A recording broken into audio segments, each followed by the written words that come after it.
बिस्मिल्लाहिर्रहमानिर्रहीम। मिशकात शरीफ के मुताबिक हदीस नंबर 394 और सहीहैन में है कि अब्दुल्ला बिन ज़ैद बिन हाशिम रज़ियल्लाहु तआला अन्हु से कहा गया कि हमें रसूलुल्लाह सल्लल्लाहु अलैहि वसल्लम का वज़ू करके दिखाए। बस उन्होंने पानी का एक बर्तन मंगवाया और उसमें से कुछ पानी अपने हाथों पर उंडेला और उन्हें 3 मरतबा धोया। फिर अपने हाथ को पानी के बर्तन में डाला और उसमें पानी लेकर एक ही चुल्लू से कुली की और नाक में पानी डाला। उन्होंने ये 3 मरतबा किया।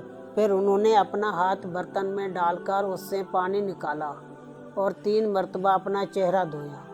फिर अपना हाथ बर्तन में डाला और पानी निकालकर 2-2 मरतबा हाथों को कोहनियों समेत धोया। फिर अपना हाथ बर्तन में डालकर उससे और पानी निकालकर अपने सर का मसा किया। अपने हाथों को आगे ले गए और फिर वापस लाए। फिर उन्होंने टखनों तक पाँव धोए। फिर उन्होंने फरमाया रसूलुल्लाह सल्लल्लाहु अलैहि वसल्लम का वज़ू इसी की मिसल था। एक रवायत में है सर का मसा करते वक्त हाथों को सर की अगली जानिब से गुद्दी तक ले गए और फिर उन्हें वहीं वापस ले आए जहाँ से शुरू किया था। फिर अपने दोनों पाँव धोए। एक दूसरी रवायत में है कि आपने 3 मरतबा कुल्ली की, नाक में पानी डाला और नाक झाड़ी और ऐसा 3 चुल्लू पानी के साथ किया।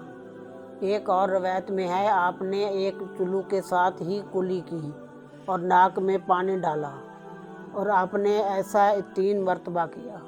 बुखारी की रिवायत में है आपने सर का मसा किया, आप हाथों को आगे ले गए और वापस लाए।